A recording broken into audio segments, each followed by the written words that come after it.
If you listen close to native Samoan speakers, you'll be able to hear that there's two different kind of verbs or action words. When you hear someone say in broken English, I like to the girl, or the boy understands to the teacher, in English, we just say I like the girl or the boy understands the teacher. We don't add the to in the sentence, right?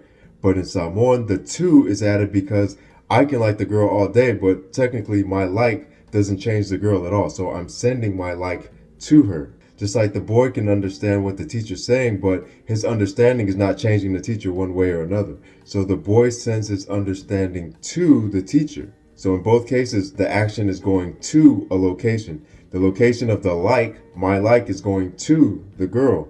The location of the boy's understanding is going to the teacher or to the teacher's words. The other type of verb doesn't require a to or a preposition because the action of one subject has a direct impact on another subject. There's a slightly different sentence structure, but that's another lesson. But for now, if you just want to see some common action words that send their action to a location, go to matosamoa.com and download the worksheet from the latest post.